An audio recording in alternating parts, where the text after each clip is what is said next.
दो लोग आपस में बात कर रहे हैं। फर्स्ट पर्सन कहता है, क्या तुमने मेरी चाबियां देखी हैं? क्वेश्चन है, क्या तुमने देखी हैं? आंसर कैसे आ सकता है? हाँ देखी है या नहीं देखी है, उसके आगे एक्सप्लेनेशन हो सकता है, बट जवाब जो है हाँ या ना में दिया जा सकता है। तो ये किस टाइप का क्वेश्चन हुआ? यस नो टाइप का क्वेश्चन हुआ। और इसका जो टेंस हुआ वो अभी हम समझते हैं। देखिए, हम पूछेंगे have you seen my keys. Have you, क्या तुमने किया है, मतलब उस तरीके का सेंस आता है। इसके आगे जो वर्ब लगी है वो है सी की थर्ड फॉर्म, सी सॉ सीन, मतलब हैव यू सीन, क्या तुमने देखी है क्या माई कीज, यानी मेरी चाबियां। ठीक है, have you seen my keys, yes no type का क्वेश्चन है। एक चीज तो ये है। दूसरा प्रेजेंट परफेक्ट टेंस है। प्रेजेंट परफेक्ट टेंस में क्या होता है? सब्जेक्ट होता है, उसके बाद हैज हैव आता है, और उसके बाद वर्ब की थर्ड फॉर्म आती है। ठीक है ना, जो कि यहाँ पर आई है। अब क्योंकि क्वेश्चन है इसीलिए वर्ब से हमने क्वेश्चन शुरू किया, जो कि है हैव। हैव क्यों आया? क्योंकि यू है हमारा सब्जेक्ट, यू के साथ हैव ही आएगा। ठीक है ना, so have you seen my keys. अब देखिए जवाब क्या आता है। मुझे कहीं भी चाबियां नहीं मिल रही है ना, वो एक्सप्लेन कर रहा है, जवाब नहीं है, वो आगे फर्दर एक्सप्लेन कर रहा है। चाबियां देखी है क्या? मुझे नहीं मिल रही है। अब हम क्या बोलेंगे इंग्लिश में? आई कैनॉट फाइंड देम एनीवेयर। आप ये भी कह सकते हैं बोलते वक्त, आई कान फाइंड देम एनीवेयर। कांट जो है शॉर्ट फॉर्म है कैनॉट का। ठीक है ना, आप कांट भी बोल सकते हैं, कैनॉट भी बोल सकते हैं। I cannot find them anywhere. देखिए कैन क्या बताता है? एबिलिटी को। You are able to do something, so you can do that thing, है ना, यही मतलब होता है।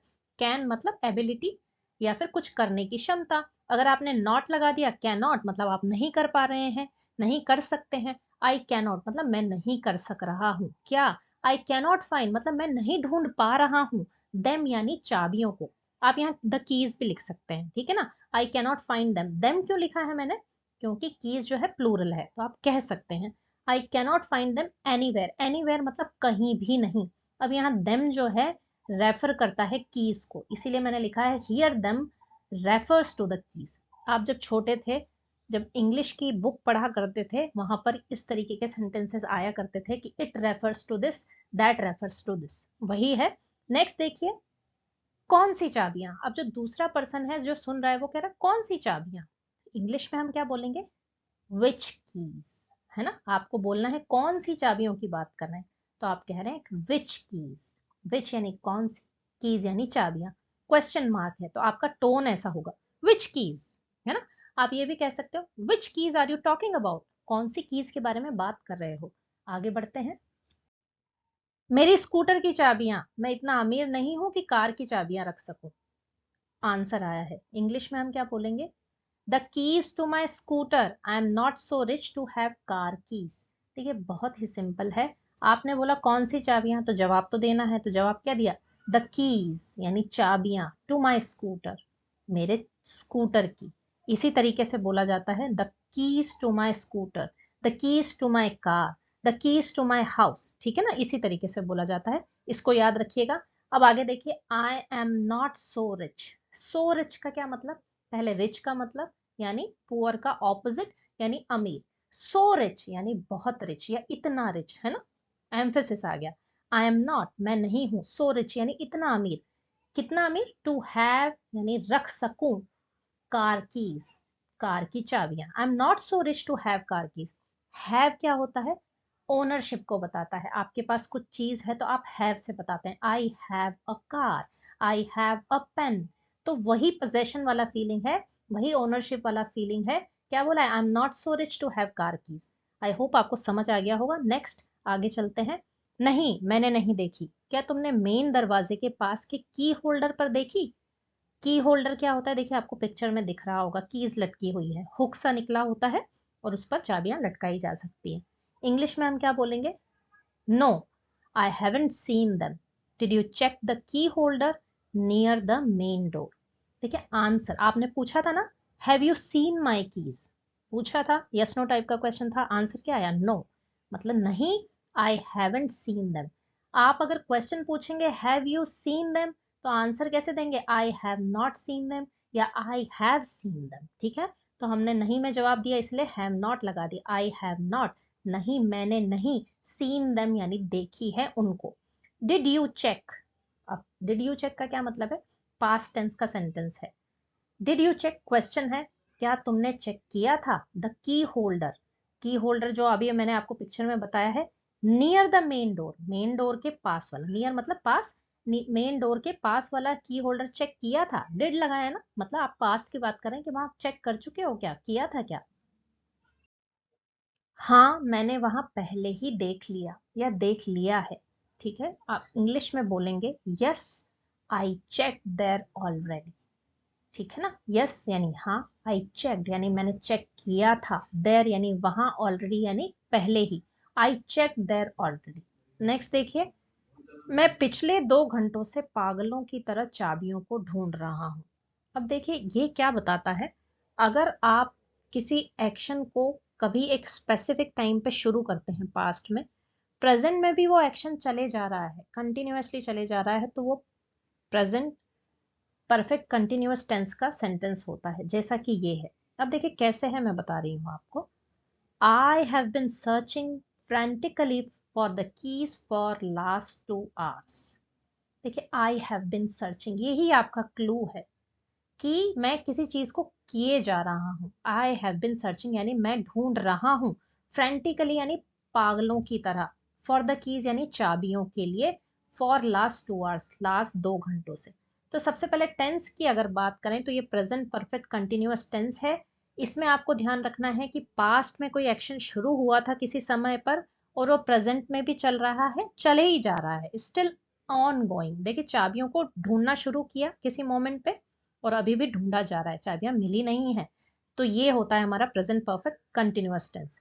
अब देखिए फ्रेंटिकली, फ्रेंटिक मतलब पागल, ठीक है ना, फ्रेंटिकली यानी पागलों की तरह। So I have been searching for the keys, यानी यहाँ पर की के लिए बोला जा रहा है, इसीलिए फॉर हमारा वर्ड है। सेकंड वर्ड है फॉर लास्ट 2 hours, मतलब वो ड्यूरेशन बताने के लिए कि 2 घंटों से। तो ड्यूरेशन जब हमारा स्पेसिफिक होता है तो हम फॉर का यूज करते हैं। आगे बढ़ते हैं। सच कहूं तो मैंने हर जगह देख लिया है, लेकिन वो कहीं नहीं है। 2 पार्ट्स में डिवाइड करके समझाती हूँ। पहला पार्ट है देख लिया है तब तक, तो हम कहेंगे इन fact I have looked everywhere. In fact का मतलब क्या होता है, फैक्ट मतलब सच, इन फैक्ट मतलब सच में, रियलिटी में, एक्चुअली, इस तरीके के जो सेंटेंस आप एक्सप्रेशंस बोलते हैं ना, उसका मतलब यही होता है, सच कहूं तो वास्तव में, ये मतलब है। So in fact I have looked. देखिए आई के बाद अपोस्ट्रोफी और वी ई लगाया है, मतलब ये कॉन्ट्रैक्शन है, शॉर्ट फॉर्म है आई हैव का। तो अब तक आपको समझ आ गया होगा, क्योंकि मेरे हर वीडियो में इस तरीके का एक ना एक सेंटेंस जरूर रहता है, ताकि मैं आपको समझा सकूं कि कोई चीज कैसे दिखती है, कैसे उसे बोला जाता है। तो आई हैव को इस तरीके से भी लिखा जा सकता है, आई लुक्ड एवरीवेयर। हैव के पास वर्ब की थर्ड फॉर्म है, मतलब मैंने देख लिया है, देख चुकी हूं, एवरीवेयर यानी हर जगह, लेकिन वो कहीं नहीं है। इसका क्या मतलब है, but they are nowhere to be found. सबसे पहले समझते हैं, if something or someone is nowhere to be found, what does it mean?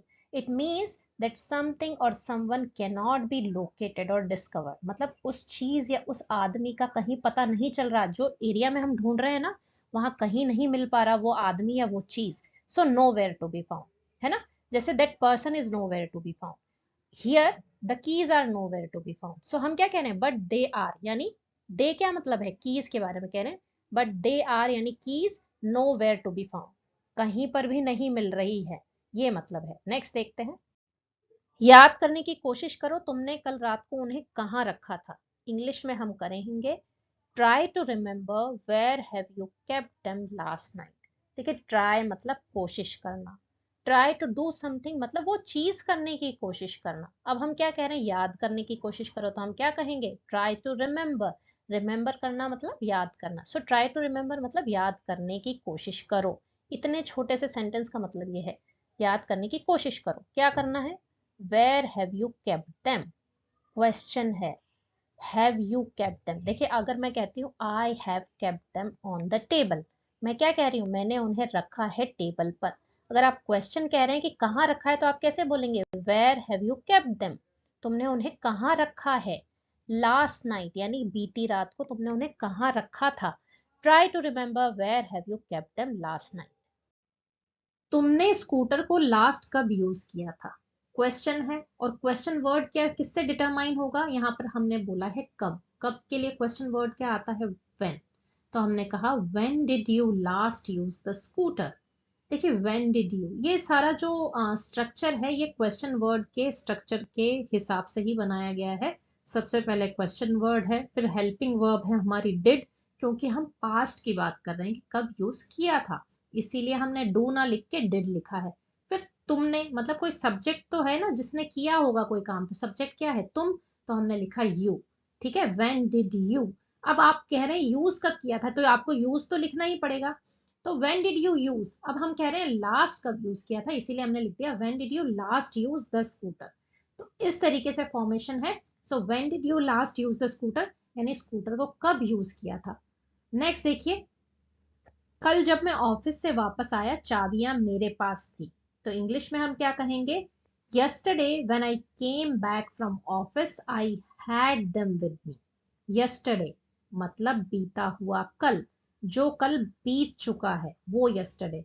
When I came back from office, अब यहाँ पर व्हेन का क्या मतलब है, ये क्वेश्चन वर्ड नहीं है। व्हेन मतलब जब, जब मैं वापस आया था फ्रॉम ऑफिस। वापस क्यों लिखा है हमने, क्योंकि यहाँ बैक है।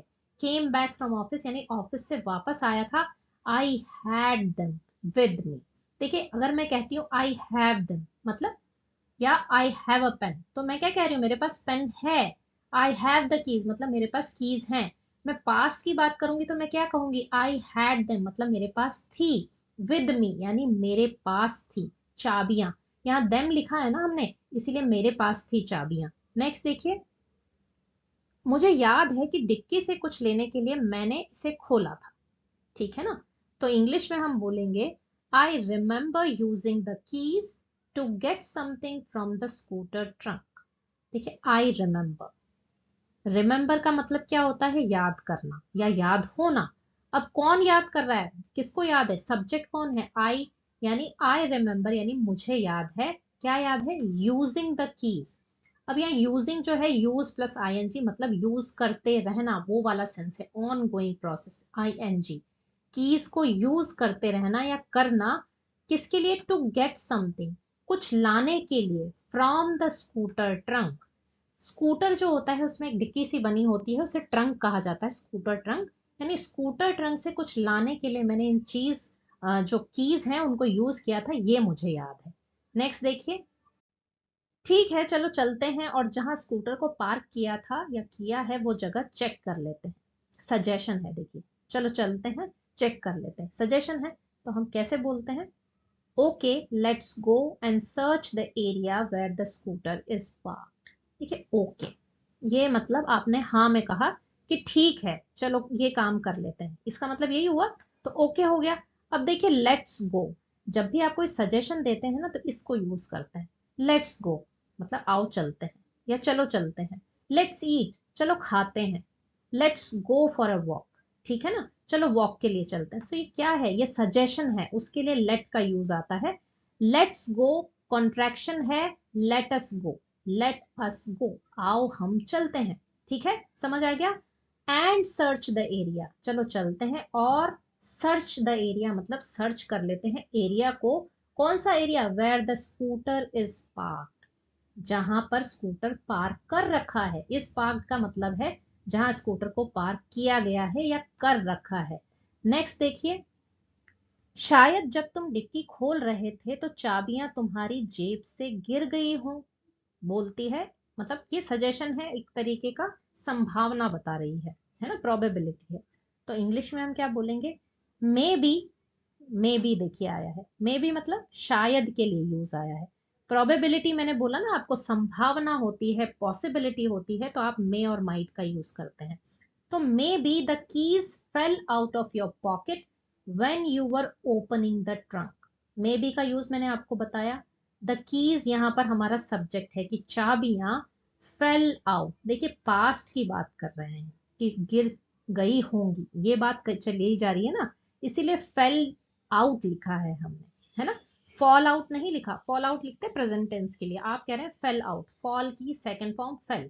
Fail out of your pocket मतलब तुम्हारे पॉकेट से गिर गई हो। कब, when you were opening the trunk, जब, यहां पर व्हेन का मतलब क्या है, जब, यू वर ओपनिंग मतलब तुम खोल रहे थे द ट्रंक यानी डिक्की को। अब मान लीजिए आप कहते हैं कल तुमने कौन से कपड़े पहने थे। क्वेश्चन है, कैसे पूछेंगे? What clothes were you wearing yesterday. देखिए वॉट क्लोथ्स मतलब कौन से कपड़े, इसका मतलब क्या क्लोथ्स नहीं है, क्या कपड़ों ऐसे तो नहीं बोला जाता, कौन से कपड़े, तो उसका सेंस यही निकलेगा। तो वॉट क्लोथ्स यानी कौन से कपड़े। वर यू वेयरिंग, देखिए पास्ट टेंस हो गया। वर यू वेयरिंग यानी तुमने पहन रखे थे, यस्टरडे नहीं यानी कल। So what clothes were you wearing yesterday. उन कपड़े की जेबों को चेक करो, हो सकता है चाबियां जेब में हो। तो इंग्लिश में हम क्या कहेंगे? Check the pockets of those clothes. देखिए चेक मतलब चेक करना, द पॉकेट्स यानी पॉकेट्स को, जेबों को, ऑफ दोज क्लोथ्स, ऑफ यानी उन कपड़ों की जेबों को, इसीलिए ऑफ प्रिपोजिशन यूज किया है। तो check the pockets of those clothes. Maybe, again maybe possibility है ना, पॉसिबिलिटी को बताने के लिए मे बी का यूज किया जाता है। तो मे बी यानी शायद या हो सकता है। कीज आर देयर, चाबियां वहां हो, किसमें? इन द पॉकेट्स यानी पॉकेट्स के अंदर हो। इन द पॉकेट्स लिखा है यानी पॉकेट्स के अंदर हो। सो हमारा कंप्लीट सेंटेंस बनता है check the pockets of those clothes, maybe keys are there in the pockets. अब पर्सन कहता है मैं वहां पहले ही चेक कर चुका हूं, चाबियां वहां नहीं है। इंग्लिश में हम क्या कहेंगे? I have already check there also, the keys are not there. देखिए आई हैव चेक, आई यहाँ सब्जेक्ट हो गया, हैव और वर्ब की थर्ड फॉर्म यानी चेक्ड आई है। क्या टेंस हुआ? Present perfect tense. मतलब कोई पास्ट में आपने एक्शन शुरू किया, प्रेजेंट तक कर रहे हैं उसे, कंप्लीट हो चुका है या रिसेंटली कंप्लीट हुआ है, उस तरीके का एक्शन प्रेजेंट परफेक्ट टेंस है। इसके ऊपर मैंने एक अच्छा सा वीडियो बना के रखा है, चेक करिएगा, आपके सारे कॉन्सेप्ट क्लियर हो जाएंगे। तो मतलब हमारा यह है आई हैव ऑलरेडी चेक यानी मैं चेक कर चुका हूं, देयर यानी वहां, ऑल्सो यानी भी। The keys are not there, चाबियां वहां नहीं है। फिर तो हमारे पास एक ही ऑप्शन बचता है। अब सामने वाला बंदा कहता है तो हम क्या कह सकते हैं? Then we are left with only one option. देखिए when you are left with only one option और only something whatever it is, इसका मतलब क्या है? आप कह रहे हैं कि मेरे पास यही ऑप्शन बचा है ना? आपका मतलब यही बचता है कि मेरे पास एक ही चीज बची है, मेरे पास सोचने का एक ही तरीका बचा है। Whatever you are left with, आप वो समझाने की कोशिश कर रहे हैं। सो देन यानी फिर, वी आर लेफ्ट विद मतलब हमारे पास बचा है ओनली वन ऑप्शन, केवल एक ऑप्शन। आप कहते हैं आप अपनी चीजों को एक निश्चित जगह पर क्यों नहीं रख सकते हो। निश्चित जगह क्या क्या मतलब? एक खास जगह पर, कोई एक जगह जो डिसाइड कर ली उस पर रखना है। इंग्लिश में कैसे बोलेंगे? Why can't you keep your things at a particular place. Why can't you, अब देखिए पर्टिकुलर का मतलब देखते हैं पहले, फिर मैं समझाती हूँ वाई कांट यू का क्या मतलब है। पर्टिकुलर मतलब किसी एक जगह पर, है ना। और वाई कांट डू, अब देखिए कैन का मतलब क्या होता है? एबिलिटी। कैन के साथ नॉट लगा दिया, कैन नॉट मतलब नहीं कर सकने वाली चीज। सो वाई कांट यू मतलब क्यों नहीं कर सकते हो, ये मीनिंग है। अब आगे देखते हैं, वाई कांट यू कीप, क्यों नहीं रख सकते हो योर थिंग्स यानी तुम्हारी चीजों को, at a particular place. At क्यों लगाया? प्रिपोजिशन है, लोकेशन को बताता है। लोकेशन हम प्लेस के लिए यूज कर रहे हैं, एट अ पर्टिकुलर प्लेस मतलब किसी एक जगह पर क्यों नहीं रख सकते। नेक्स्ट देखिए, इस बात का ध्यान रखो कि चीजें हमेशा एक ही जगह पर रहें। इंग्लिश में हम क्या कहेंगे? Always make sure to keep the things at the same place. Always का मतलब होता है हमेशा, टू मेक श्योर। अगर आप मेक श्योर फ्रेज का यूज करते हैं उसका मतलब है ध्यान में रखो, इस चीज का ध्यान रखो। क्या ध्यान रखना है? टू कीप द थिंग्स यानी चीजों को रखना, एट द सेम प्लेस एक ही जगह पर, सेम प्लेस पर। एट लगाया क्योंकि प्लेस के बारे में बात की, लोकेशन। सो हमारा सेंटेंस बना always make sure to keep the things at the same place. अब एक पर्सन सलाह देती है मुझसे सीखो। ये कौन पर्सन है? जो सुन रही है दूसरे पर्सन से जिसकी चाबियां खो गई, तो वो उसको सलाह दे रही मुझसे सीखो। अब क्या सीखना है वो आगे देखेंगे, पहले इसको देखते हैं कि बोलना कैसे है। अगर आपको कभी किसी को कहना है मुझसे सीखो तो आप क्या कहेंगे? Learn from me. लर्न यानी सीखना, फ्रॉम मी यानी मुझसे सीखो, मेरे द्वारा सीखो, वो वाला सेंस है। इसका मतलब क्या है? What does it mean? Learn from me means gain some knowledge और स्किल्स फ्रॉम मी। आप ये कह रहे हैं किसी को गेन नॉलेज, यानी नॉलेज गेन कर लो, ले लो, और स्किल्स फ्रॉम मी या स्किल जो है वो मुझसे सीख लो। नेक्स्ट देखिए, मैं हमेशा स्कूटर का इस्तेमाल करने के बाद चाबियां दरवाजे के पास हुक में लटका देती हूँ या हुक पर लटका देती हूँ। इंग्लिश में हम कहेंगे आई always hang the keys on the hook near the door after using the scooter. देखिए इस सेंटेंस को मैं छोटा बना सकती थी, बट मैं चाहती हूँ कि आप सेंटेंसेस के थ्रू उसके डिफरेंट डिफरेंट एस्पेक्ट्स को समझें, डिफरेंट एलिमेंट्स को समझें कि क्या चीजें कैसे उसमें ऐड की जा सकती है, ताकि हमें पता चले कि सेंटेंस को कैसे बढ़ाया या घटाया जा सकता है। देखिए आई ऑलवेज यानी मैं हमेशा, हैंग द कीज, देखिए हैंग जो वर्ड है ना, वो आप पर्सन या चीजों दोनों के लिए यूज कर सकते हैं। हैंग द कीज यानी चाबियों को लटकाने की बात, पर्सन के लिए कह रहे हैं तो पर्सन को भी लटकाया जा सकता है, फांसी देना होता है ना, वो हैंग वाला ही मीनिंग होता है। So I always hang the keys यानी मैं हमेशा चाबियों को लटका देती हूँ या लटकाती हूँ। कहाँ पर? ऑन द हुक यानी हुक पर, नियर द डोर यानी डोर के पास, after using the scooter, after using the scooter यानी स्कूटर को यूज करने के बाद। So I always hang the keys on the hook near the door after using the scooter. अब लर्न क्या करना है वो बता रही है वो लेडी, जब मुझे चाबियां चाहिए होती है मैं वहां से लेती हूँ और घर वापस आने के बाद वहीं वापस लटका देती हूँ। देखिए वो कह रही है एक्चुअली कि हुक से लेती हूँ जब मुझे चाहिए होती है और वापस घर आने के बाद उसको वहीं लटका देती हूँ। तो इंग्लिश में हम क्या कहेंगे? When I need the keys, I take them from there and hang them back there after coming back home. देखिए एक डिफरेंट टाइप का सेंटेंस है, अलग अलग मैंने कलर्स से समझाने की कोशिश की क्योंकि लंबा है।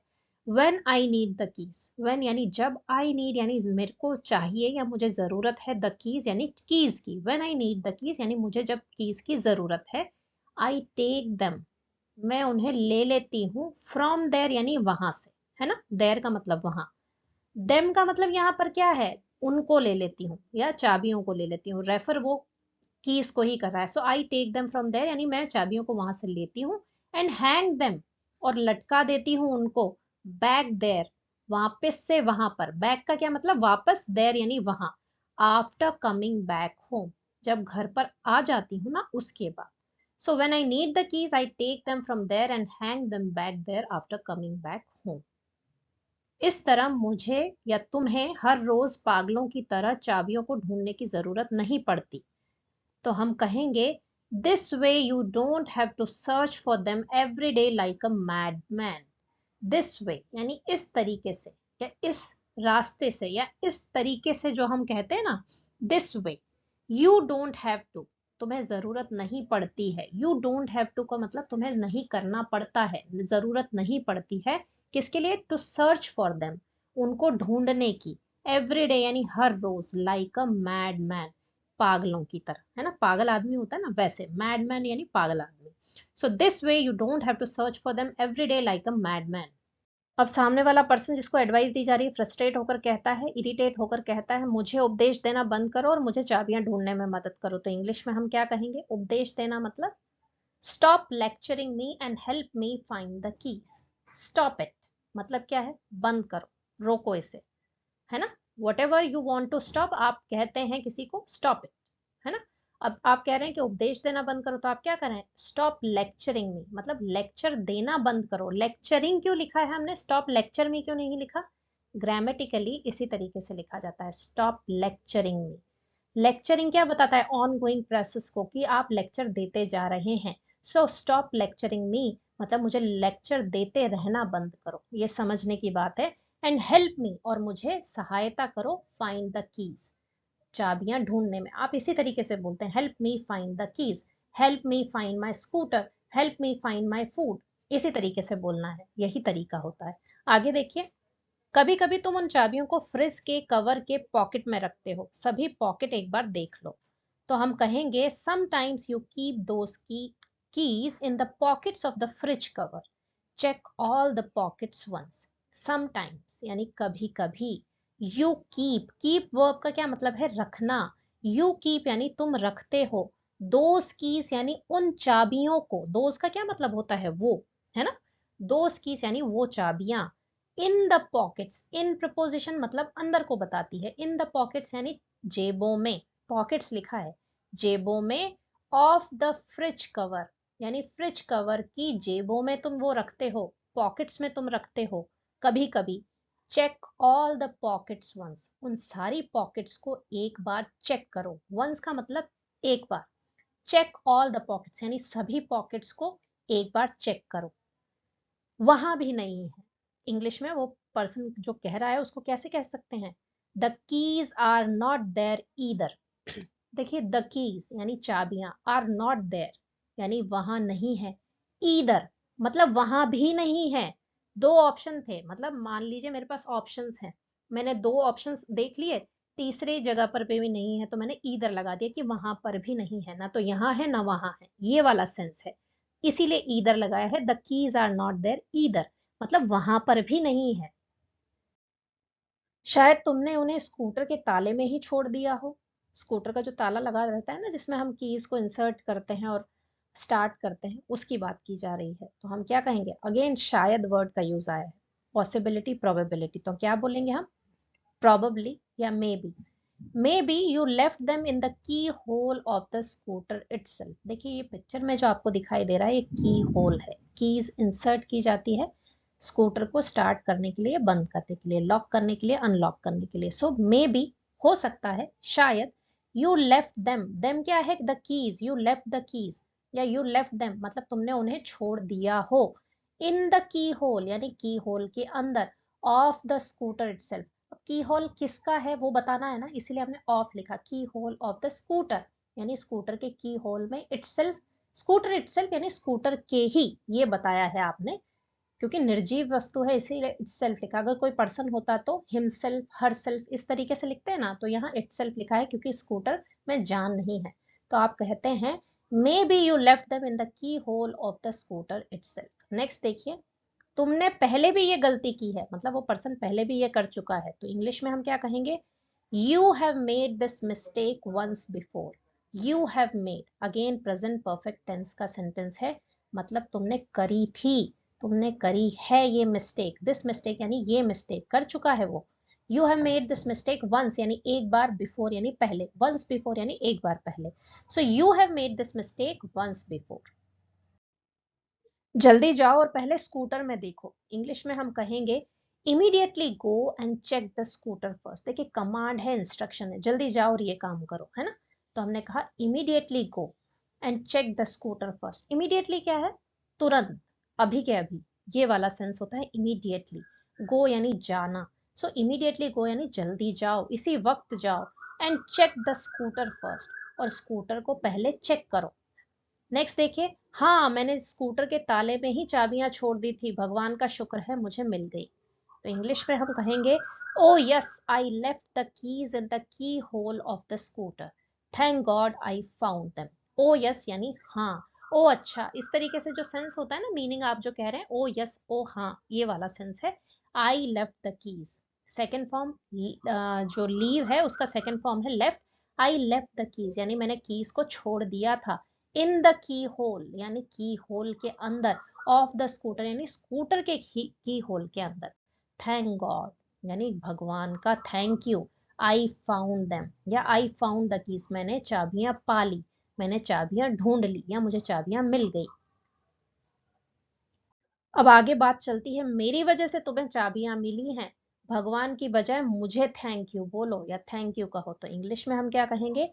You found the keys because of me, thank me instead of God. You found the keys, find की second form found, you found the keys मतलब तुम्हें चाबियां मिली हैं, तुम्हें चाबियां मिल गई हैं, बिकॉज ऑफ मी। बिकॉज क्या होता है? के कारण। बिकॉज ऑफ मी यानी मेरे कारण, तो मेरी वजह से तुम्हें चाबियां मिली हैं। थैंक मी यानी मुझे थैंक करो, धन्यवाद बोलो। इंस्टेड ऑफ गॉड, गॉड के बजाय, इंस्टेड का मतलब क्या हो? इन प्लेस ऑफ, के बजाय। Thank me in place of God, thank me instead of God यानी भगवान के बजाय मुझे थैंक यू बोलो। नेक्स्ट देखिए, अच्छा है कि किसी को उन चाबियों का पता नहीं चला, वरना कोई भी स्कूटर चुरा सकता था। तो इंग्लिश में हम बोलेंगे it's good that no one found those keys, otherwise anyone could have stolen the scooter. देखिए, इट्स गुड मतलब इट इज गुड, इट्स जो है शॉर्ट फॉर्म है इट इज का। इट्स गुड यानी ये अच्छा है, दैट क्या अच्छा है वो बताने के लिए, इट्स गुड दैट यानी ये अच्छा है कि no one found those keys, किसी को वो चाबियां नहीं मिली थी, अदरवाइज यानी वरना, anyone could have stolen.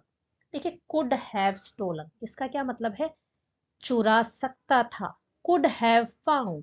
Could have और वर्ब की थर्ड फॉर्म का मतलब होता है ऐसा हो सकता था। कुड हैव हैपन, हो सकता था। कुड हैव स्टोलन, चुराया जा सकता था। कुड हैव ईटन, खाया जा सकता था। ये सेंस रहता है कुड हैव और थर्ड फॉर्म का। So anyone could have stolen यानी कोई भी इसको चुरा सकता था, द स्कूटर यानी स्कूटर को। So it's good that no one found those keys, otherwise anyone could have stolen the scooter.